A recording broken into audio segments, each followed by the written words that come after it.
Hello and welcome back. The second half of season 2 actually is where all the iconic episodes are, so I'm really excited to get into this today. Sierra loves TV.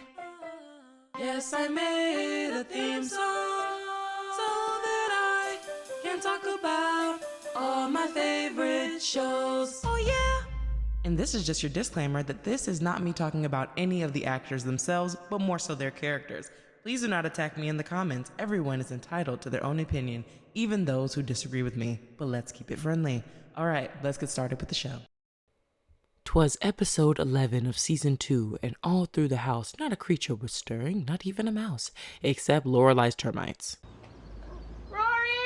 So as I said, Lorelai has termites, and as you can see in this episode, this becomes a much bigger issue, and a lot of people I feel like use this moment or use this episode as an example of why Lorelai's parenting does not make sense and how it harms Rory. And honestly, I can kind of agree with this. I understand Lorelai's frustration on an adult level because nobody wants other people, especially people that are abusive to them, Emily. To Lorelai, she kind of feels like, I'm an adult, I don't want my mom in my business, you know that this is off limits, you know we don't ask them for anything. And Rory's kind of worried because she doesn't understand termites, she doesn't understand what's gonna happen next. I think she acts out of fear. And this is harmful because it's a reflection of their relationship, because Lorelai does talk to Rory about a lot of adult things because she feels like Rory can handle it. And I feel like she's also coming from a place of I just want to be honest with my daughter, I don't want to lie to her, I want to keep it real. And so, Rory sometimes doesn't always have the maturity level to understand when it comes to situations like this. I don't really agree with the way that Lorelai decides to just start shutting down on Rory, because it does remind me a lot of Emily. But I think that's gonna happen when you were raised by Emily, who that's what she does. She doesn't talk about conflict, she doesn't have real conversations. It's a lot of just avoid, which I talked about in my Emily Gilmore manipulation videos. But I also kind of feel like maybe Lorelai was coming from a point of she doesn't want to say anything mean to Rory because she was so angry about it and she didn't want to hurt Rory's feelings, so she was trying not to say anything. But then Rory kept pushing, and that's another point. I really don't feel like there was a way for her to keep Rory out of it, because if anything, Rory was going to keep asking when she was going to get rid of them. I guess a more important question to try to answer is, how else could she have handled the situation without lying to her? I don't think that Lorelai was intending to stress her out, but I do see how that can happen when you're that young, and you don't really, she's really young, she doesn't know a lot about life yet. So like I said, I think that's what kept her from being more calm about the situation. And even Lorelai said herself that she was stressed out about it. But Lorelai has a habit of trying to make jokes to make light of things that are extremely stressful. Also in this episode, Lane is a cheerleader, and they had a whole fight, her and Rory, about Rory not really being that supportive of Lane. But I do like how at the end, Rory does come around to understanding that she should support her even if she doesn't really agree with what she's interested in. I like that Rory didn't take this opportunity in this episode to brag about her test scores to Paris. But in case anybody forgot what Rory said about her PSAT scores, she got a 740 verbal and a 760 math. Paris got a 730 verbal and a 750 math. So they were only off by 10 points, which that makes a lot of sense. In episode 12, Emily wants Lorelai to babysit Richard, and Rory wanders around Stars Hollow with Paris and finds out that Dean actually finished the car that he was planning on building for her. What's crazy is in this episode, I actually don't blame Emily for being irritated. I hate being asked a million questions about what I'm doing. And I feel like him and Lorelai were actually getting along, or she was trying to get along with him up until he kept trying to tell Lorelai how to live. Just listen to how Richard is just telling her what to do at a place where she is in charge. I feel like Richard just cannot accept Lorelai's life. My thing is, he didn't even give Lorelai a chance to ask those type of questions or ask her privately if she checked the car or discussed anything with Dean. It's not his place to tell Rory what gifts she can or cannot accept. Even after Gypsy checked the car multiple times, why was he still making her do it? Because it wasn't about Rory's safety anymore. It's about controlling Rory and not trusting that Lorelai actually knows what she's doing. And I would have snapped on Richard too. Like, what are you talking about? Just because you're out of control in your life doesn't mean that you can just waltz into someone else's life and control theirs. I just feel like Richard and Emily were allowed to raise Lorelai without their parents constantly telling them what to do, so I don't understand why they won't allow Lorelai to do the same. I love when people try to frame unsolicited opinions as constructive criticism and then get mad at how a person reacts to it when they were not being kind to them at all. Whether Lorelai was forced to deal with Richard or whether he was even invited, it doesn't matter. He's guilt tripping her instead of acknowledging where he was wrong. Manipulation. Now he leaves and Lorelai feels like crap, all for standing up for herself. It's just so sad. Maybe Lorelai shouldn't have gotten louder with him, but she's clearly frustrated and he's not hearing her when she talks on a regular level. And yes, at the end, he has this sad moment, but that's because his real issue is that he needs to find a new purpose, not what Lorelai was talking about. Lorelai is not saying anything new. She's not saying anything that she hasn't already been saying to Emily. Paris is looking for a dirty story on small town life for a project, and Rory becomes the face of censorship. Episode 13 is the basket episode. If you don't already know, this episode is extremely iconic because this is where we finally get those sweet, tender moments between Rory and Jess where we really start to realize like these two, not only are they made for each other, like what are we going to do about Dean? Like, we have to get him out of here. What are we gonna do? That was what was running through my mind, like, pretty much since they met. But it was even more so in this episode because I could have listened to their conversation on the bridge for hours. Like, I could have listened to that for hours because it was like, you two are so connected. You can feel how much they like each other. Like, I don't know, maybe that's just me. And Lorelai begs for Luke to buy her basket. I feel like this episode is also where you start to see even more of Luke and Lorelai as well. Like you're really getting all that you need. But Rory's full of crap. She did not have to go with Jess. Like, come on, let's be so for real right now. You do not have to go with Jess. And the fact that she's sitting up here trying to pretend like, oh my God, I care about my town. Like, I can't let my town down. Like, yeah. All right, Rory, we believe you.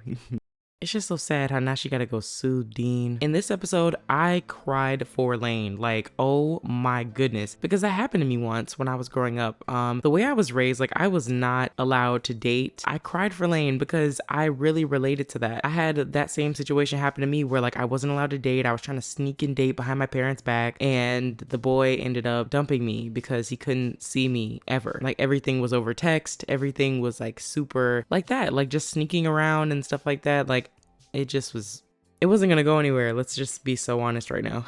And what people gotta understand about Lorelai's feelings towards Jess, they are full of what people that she cares about. Like they're telling her all these bad things about him. She's had a bad experience of her own. Every time that she hears something about him, it's bad. So of course, every single thing that he does, she's going to assume that it's something negative, that it's something bad, that it's something that's possibly gonna get Rory in trouble. She's only experienced bad things. It's like, this is one of those times where people are clobbering Lorelai for being a mother. Like, as a mother, if you have such a limited perspective on this guy, every time you hear about him, it's something bad. What are you going to do? You're going to think that he's a bad guy and that your kids shouldn't hang around them. She's not being mean. She just doesn't know. And at the end, Rory calls Jess instead of making up with Dean. What does that say?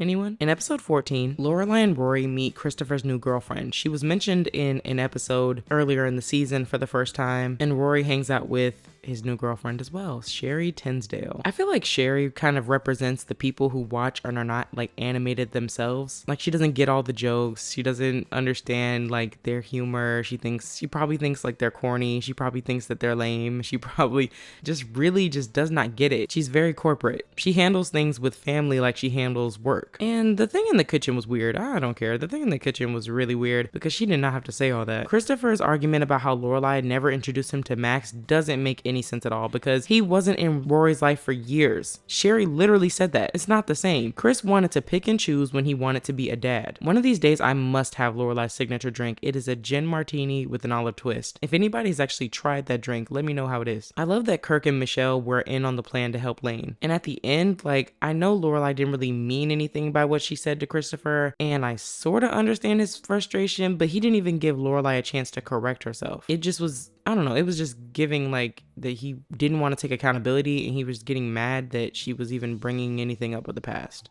I just feel like the way he reacted to it was very dramatic and like over the top because it didn't match like what she was saying. In my opinion, I feel like what she was trying to tell him is that she kind of was holding her life and she was waiting to try to move on past this idea that her and Rory and Christopher could all be a family. Like she kind of still low-key like believed in it. And she was just saying that, you know, she doesn't need to wait anymore. Like I thought that's what I got from it. And I feel like maybe he got offended by it because like it's pressure that like she was waiting on him to get himself together and he just didn't. And it's like another reminder for him that he is just now starting to act like an adult. I don't know, maybe everybody else has a different take on it. Please let me know your thoughts down below about why you think Christopher was mad, because like I said, his reaction to it really didn't match. Like I just feel I don't understand why he got that mad. In episode 15, Lorelai lets Jess come over to help her with her house chores and helps Luke find a new place. Rory loses the bracelet that Dean gave her back in season 1. I feel Jess on small talk. I really suck at it. Lorelai and Luke were floating in this episode. They killed their scenes. I can't really understand why Jess kept the bracelet. I mean, maybe he just was kind of thinking of it like, oh, this is something that belongs to Rory. It's something for me to have that she had, you know, like in some kind of like reason because he has a crush on her. Like, I feel like maybe that's what it was. And then he kind of started to realize like, oh crap,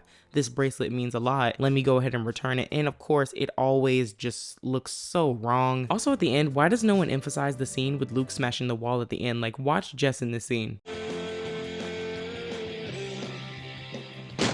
In episode 16, Lorelai goes out of town with Emily after being forced, and Rory has some unexpected guests over. We see Tom, the construction worker, for the first time. Paris's dad is literally only staying with her mom because it's expensive to get divorced. Do y'all hear that? I think that Paris Happy is just so cute. And let's be so for real, Paris came over because she was sick of her house. I didn't really care for the Indian food stinks jokes. I've actually never eaten Indian food, but I just feel like it's one of those things, like you shouldn't say that food that is specific to somebody else's culture, like you just shouldn't say that it stinks. But I get it, it was a different time. I'm aware it was a different time, guys, I know. This may be an unpopular opinion here, but I wholeheartedly feel like Dean wanted to tango with Rory, and that's why he was determined to get over there, especially when her mom wasn't home. And I talked about the kitchen scene in my Why Everybody Hates Dean Forster video. If you've seen it, I appreciate you. Thank you so much for watching. In episode 17, Lorelai hosts a tasting for food being served at Emily's DAR meeting and helps Luke with a funeral for his uncle. And in the background, Rory is helping out at Luke's and chasing Jess around. One of the thoughts that kept crossing my mind during this episode was, how do people still call Lorelai selfish when she literally left her own job to go run the diner for Luke while he dealt with his uncle's funeral arrangements and helped him get all the people that his dad would have wanted at his uncle's funeral? When has Emily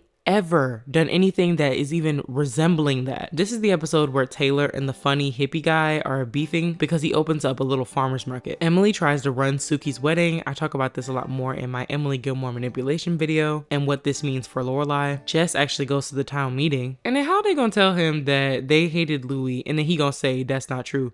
They literally just told you. I love the part where the guys actually show up. I think by Rory having that conversation with Jess at the end could very well suggest that he has now been hollowified, or stars hollowified.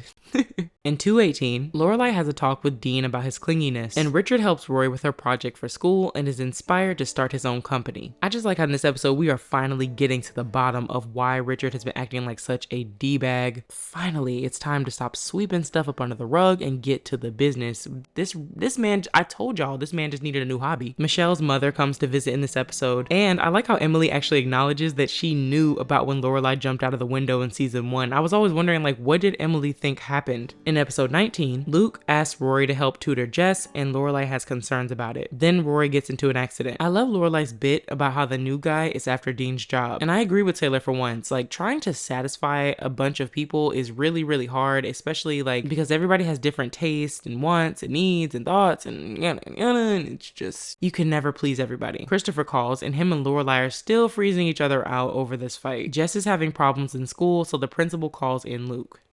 Guys, Lorelai hated on my favorite movie, and I'm a little peeved about it. A little bit. falls in love with hired help. Well, at least now I know how snow dogs got made. She was hating on snow dogs. The fact that Jess ever tried to act like he wasn't in love with Rory, the fact that Rory ever tried to act like she wasn't in love with him, like, come on, who are you people kidding? While I believe that Lorelai's reacting as a mother, she should have let Rory explain. It's crazy though that this was enough to bring Lorelai and Christopher back together, like, back on the same page. I just hate that Lorelai can't see Jess like as himself or like who he is when he's with Rory. And I was crying at Kirk's film. What I really hate about this episode is the divide that is now getting between Luke and Lorelai. Like, we finally get some scenes with them, some really good scenes where it seems like things are headed in the right direction, and then poof, it's all gone. And that is what it feels like to ship literally any couple in this show. Like, the hope that you be having, and then it just like it's just gone. The part where they get into this argument, like she's trying to find Jess and she is just like I can feel her anger, I can feel her frustration, and then Luke is just like furious, and then in the midst of that, like still reminding her that like he loves Rory and he would never want to see her hurt, and that all he wants to do is find out where Jess is. It's really heartbreaking, extremely heartbreaking. I had to harp on that a little bit more because I feel like when I first recorded this, I did not talk about that enough. The first time I watched this, I was like, damn, I was like, my ship is sinking. And then when she sees that car, I just feel like it was all over from there. Like, she saw how banged up the car was, and I think that's when she just completely lost it, and that's why she called Chris, because, I mean, she couldn't call Luke because she like yelled at him in the streets. So this is just a reminder of the importance of communication, because think about how differently this would have gone had Lorelai just listen to Rory about what happened. If she had listened to Rory about other situations, even though this one ended poorly. But I'm saying like just imagine how much different so many things in this show would be if people could just communicate. Okay, I love the drama, I love the conflict because it's so much to talk about, and it really like makes you think about life and makes you think about everything. That's why I love this show so much. But I'm just saying, like, in a perfect world, which this is clearly not, communication would make so many things in life so much easier. But then again, communication without action following it is kind of like redundant. So it's like, what am I talking about? Help me. In episode 20, Rory has to tell Dean about the accident, and Lorelai helps out Richard set up his office for his new company. Luke is still mad at Lorelai and takes a fishing trip. Dean gets back from seeing his grandmother, and the way he was acting was just so...